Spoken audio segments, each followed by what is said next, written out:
शीर्षक प्याला। लेखक विभूति भूषण बंद्योपाध्याय। एक बहुत ही मामूली चीज, लगभग 3 आने की कीमत का कलई चढ़ा हुआ चाय का डिस प्याला। जिस दिन वो पहली बार हमारे घर आया था, वो दिन मुझे आज भी अच्छी तरह याद है। सर्दी का मौसम था। सुबह सुबह खाना पीला निपटाकर मैं रजाई के अंदर घुसने की कोशिश कर रहा था।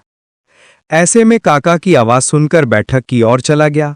काका कोलबेड़ के मेले में दुकान लेकर गए थे। लगता था आज अच्छी बिक्री हुई है। आंगन में 2 बैलगाड़ियां खड़ी थीं। किसान हरी माइती रजाई गद्दों का एक गट्ठर उतार रहा था। एक नए धामे में घर गृहस्थी का ढेर सारा सामान था। गुब्बारे, पीढ़ी, करछुल, कड़ाही, चमचा। कुछ नई चटाइयां थीं। कटहल की लकड़ी की 2 नई जल चौकियां थीं। एक बोझा पालक की जड़ें, 2 मटके खजूर का गुड़ और भी न जाने क्या क्या। काका ने मुझे देखकर कहा, निबू, एक लालटेन ले आ, इसमें तेल नहीं है। काकी घबराकर बोल उठी। मैं एक दौड़ में रसोई से लालटेन उठा लाया, लेकिन उस समय काकी भला किसकी सुनने वाली थी। मैंने काका से पूछा, इस बार मेले में भीड़ कैसी थी काका? काका बोले, पहले तो भीड़ ठीक ठाक थी, लेकिन अचानक हैजा फैल गया। बस वही मुसीबत हो गई। लोग जान बचाकर भागने लगे। बावड़ी के पानी में ढेर के ढेर लाशें फेंकी जाने लगीं। पुलिस आई और मेला बंद करवा दिया। खाने पीने की जितनी दुकानें थीं सब हटवा दी गईं। फिर तो कुछ भी चल नहीं पाया। बीमारी बढ़ती ही चली गई। आखिर जान बचाकर भाग आया। अब तो बस इतना हो जाए कि खाने का खर्च और गाड़ी का भाड़ा निकल आए, वही बहुत है। खाने बैठकर काका मेला का हाल सुना रहे थे। घर के सब लोग वहीं बैठे थे। कैसे पहले पहल हैजा शुरू हुआ, कितने लोग मरे, यही सब बातें हो रही थीं। अरे शामटो अमनपुर से कोई था, नाम शायद जदू चक्रवर्ती, एक बैलगाड़ी भरकर घर वालों को मेला दिखाने लाया था। लड़के, बच्चे, औरतें, पूरी गाड़ी भरी हुई। बावड़ी के किनारे ताल के नीचे गाड़ी खड़ी की। वहीं सब बंधे, वहीं खाते पीते, वहीं रहते। 2 दिन बाद सुबह घर लौटने वाले थे, लेकिन उसी रात उनकी 9 साल की लड़की को हैजा पकड़ लिया। न डॉक्टर न दवा। सुबह 10 बजे लड़की मर गई तो उसकी मां को पकड़ लिया। रात 8 बजे मां मरी तो बड़े बेटे की बहू को पकड़ लिया। उधर इधर हर जगह बीमारी फैल चुकी थी। कौन किसे देखे? फिर तो ऐसा हुआ कि एक एक करके मरते जाए और पास ही बावड़ी में फेंक दिए जाते रहे। गाड़ी खाली हो गई। हमारी आंखों के सामने उस ब्राह्मण परिवार का जो सर्वनाश हुआ। उफ! काका भूसी माल का व्यापार करते थे। करीब 40 मन सोना मूंग मेले में बेचने के लिए ले गए थे। 12-13 मन ही बेच पाए। बाकी गाड़ी में लद के लौट रही है, कल पहुंचेगी। गाड़ी के साथ हमारे आढ़त के मुंशी हरिबिलास मल्ला हैं। काका खाना खाकर उठे ही थे कि उनकी छोटी लड़की अनु रसोई में एक कलई चढ़ी प्याली लेकर आई और बोली, देखो जठाई माँ, बाबा लाए हैं, कल मैं इसी में चाय पीऊंगी। हाथ में उठाकर सबको दिखाते हुए बोली, कितनी अच्छी है ना, मेले में 3 आने की मिली। यही पहली बार मैंने वो प्याली देखी। ये बात आज से कोई 4 साल पहले की है। फिर 2 साल बीत गए। अब मैं काम सीखकर ट्यूबवेल के धंधे में लग गया हूं। डिस्ट्रिक्ट बोर्ड, लोकल बोर्ड के काम जुटाने के लिए इधर उधर बहुत दौड़ना पड़ता है। घर में ज़्यादा ठहरना अब कम ही होता है। उस दिन शाम की गाड़ी से कलकत्ता जाने वाला था। बिस्तर बांध चुका था। चाय के लिए रसोई में कहने गया तो कान में पड़ा, मेरी बड़ी भतीजी कह रही थी, उस प्याली में मत देना पिसी माँ, बाबा के मरने के बाद माँ उस प्याली को 2 आंखों से देख नहीं पाती। मैंने पूछा, कौन सी प्याली रे? प्याली को क्या हुआ? भतीजी प्याली ले आई। देखकर लगा वही बहुत पहले काका की लाई हुई प्याली है। वो बोली, भाभी की बीमारी के समय इसी प्याली में दूध पीती थीं। फिर बाबा के वक्त भी इसी में साबू घोलकर उनके मुंह में दिया जाता था। माँ कहती है, मैं इसे देख नहीं सकती। मेरे इस चचेरे जट तूतो भाई की पत्नी कलकत्ता से हमारे यहाँ घूमने आई थी। यहीं आकर बीमार पड़ी और उसी बीमारी में उनकी मृत्यु हो गई। इसके करीब 2 साल बाद काका मशाय भी पृष्ठभ्रण कार्बंकल रोग से चल बसे। लेकिन इसका उस प्याली से क्या संबंध? सब औरतों की बनाई हुई अंधविश्वासी बातें। अगले ही साल मेरा ट्यूबवेल का काम बहुत जम गया। जिला बोर्ड के बहुत से काम मेरे हाथ में आ गए। मेरे पास ना खाने का समय ना नहाने का। दूर दूर के गांव में ट्यूबवेल लगवाने, मिस्त्रियों को खटाने में दिन बीत जाते, और जो थोड़ा समय बचता वो साल भर की बिलों की रकम वसूलने की दौड़ धूप में चला जाता। घर में भी तरह तरह के झगड़े उठ खड़े हुए। जब तक काका थे कोई भी पुराने घर के तौर तरीकों के खिलाफ बोलने की हिम्मत नहीं करता था। अब सब अपने आप को घर का मालिक समझने लगे, कोई किसी की बात मानने को तैयार नहीं। ठीक इसी समय मेरे छोटे बेटे को भयानक बीमारी ने आ घेरा, और इधर उसी समय मेरे काम की भीड़ सबसे ज्यादा थी। जिला बोर्ड का काम तो खत्म हो चुका था, लेकिन ठीक उसी वक्त पैसे की तगादा करनी थी, नहीं तो बिल 6-7 महीने तक दबे पड़े रह जाते। मैं कभी जिले कभी महकमे के दफ्तर दौड़ता फिर रहा था। इस मेंबर उस मेंबर को पकड़ता ताकि वे मेरी बकाया रकम दिलवाने में मदद करें। काम निपटाकर जब मैं घर लौटा तब यहां भी सब कुछ समाप्त हो चुका था। लड़का मर चुका था। हाँ, इलाज में कोई कमी नहीं रह गई थी। यही एकमात्र दिलासा था। साल के अंत में मैंने शहर में घर ले लिया और पत्नी बच्चों को वहां ले आया। घर की उन दुर्घटनाओं के बाद वहां किसी का भी मन नहीं लगता था। फिर मेरा कारोबार भी बहुत बढ़ गया था।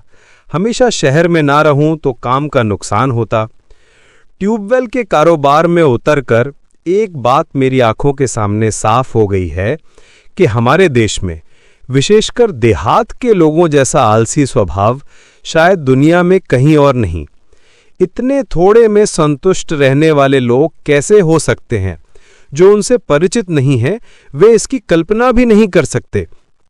निश्चिंत होकर ये लोग निश्चित मृत्यु तक को स्वीकार कर लेंगे। हर प्रकार के दुख, दरिद्रता और असुविधा सह लेंगे, पर यदि 2 कदम आगे बढ़कर उसका कोई उपाय करना पड़े तो भी राजी नहीं होंगे। फिर भी इनमें एक गुण मैंने देखा है, ये कभी शिकायत नहीं करते, न देश के विरुद्ध न भाग्य के विरुद्ध। बाहर से देखकर कोई कह सकता है कि ये लोग मर चुके हैं, ये केवल जड़ पदार्थ हैं, पर जो इन्हें पास से देखेगा वो अपना मत बदलने को बाध्य होगा। ये मरे नहीं हैं, शायद कभी मरेंगे भी नहीं। इनकी जीवन शक्ति इतनी गुप्त और गहरी है कि दिन रात मृत्यु से लड़ते हुए बार बार हार कर भी ये टूटते नहीं। जो नहीं मिलता उसके लिए व्याकुल होकर उपाय ढूंढने में भी नहीं लगते। बहुत सहजता से सब कुछ स्वीकार कर लेते हैं। हर व्यवस्था, हर स्थिति। खराब तालाब का सड़ा हुआ पानी पीकर गांव के गांव हैजे में उजड़ जाते हैं। फिर भी ये लोग ट्यूबवेल के लिए कभी एक अर्जी तक नहीं देंगे, न दौड़ धूप करेंगे। कौन इतनी भाग दौड़ करे, कौन इतना कष्ट उठाए? सिर्फ एक अर्जी दी जा सकती है। कई बार जरूरत समझकर जिला बोर्ड बिना खर्च के ही ट्यूबवेल लगवा देता है, पर उतना सा हंगामा करने को भी ये लोग तैयार नहीं। एक दिन शाम को घर में चाय पीते समय देखा मेरी छोटी लड़की उसी कलई चढ़ी प्याली में चाय पी रही है।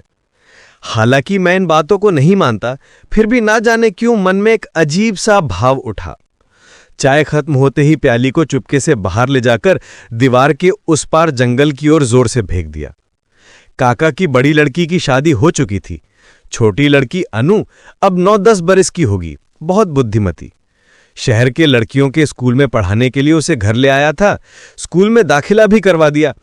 5-6 महीने बीत गए। बैसाख का महीना, यही समय मेरे ट्यूबवेल के काम का सबसे जोरदार मौसम होता है। 8-10 दिन लगातार बाहर रहकर घर लौटता हूं और लौटते ही फिर किसी दूसरे काम पर निकल जाना पड़ता है। पैसा तो कमाया जाता है पर शांति नहीं मिलती। न पत्नी के हाथ की सेवा, न बच्चों का साथ। बस टोटा लेकर दूर दूर के किसान गांव में घूमते रहना, सिर्फ अंदाजे बनाना, फिस्त्री लगाना। आदमी चाहता है 2 पल चैन से बैठना, अपने लोगों के पास बैठकर छोटी छोटी बातों पर हंसना बोलना, अपने सजाए हुए घर में कुछ समय बिताना, शायद थोड़ी देर सोच में डूबना, शायद बच्चों के साथ थोड़ा बचपना करना। सिर्फ पैसे कमाने से इन सब की कमी पूरी नहीं होती। अचानक एक चिट्ठी पाकर मैं घर लौटा। काका की छोटी लड़की मनु या अनु बहुत बीमार है। दोपहर में पहुंचा। थोड़ी देर बाद जब रोगी के कमरे में घुसा तो मैं ठिठक कर रह गया।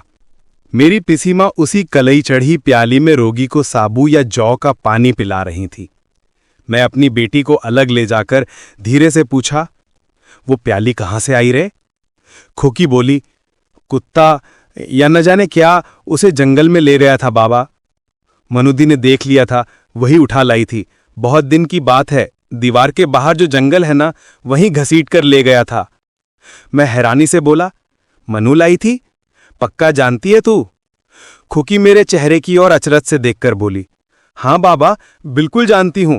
तुम माँ से भी पूछ लो। हमारे जिस छोटे नौकर को कुत्ते ने काट लिया था ना, उसी दिन सुबह मनुदी ने प्याली कूड़े में पड़ी देखी थी और उठा लाई थी। उसी प्याली में उसे किसी जड़ की काढ़ी पिलाई गई थी, मुझे ठीक याद नहीं। मैं चौंक पड़ा। बोला, किसे रे? रामलगन को? हाँ बाबा, वही जो बाद में यहां से गांव चला गया था। मेरे सारे शरीर में झुंझुनी दौड़ गई। रामलगन को कुत्ते ने काटा था, उसके बाद वो अपने गांव चला गया था, लेकिन वहां जाकर उसकी मौत हो गई। ये बात मैंने घर में किसी को नहीं बताई थी। खास तौर से गृहिणी उसे बहुत चाहती थी, इसी कारण ये खबर मैंने छिपाकर रखी थी।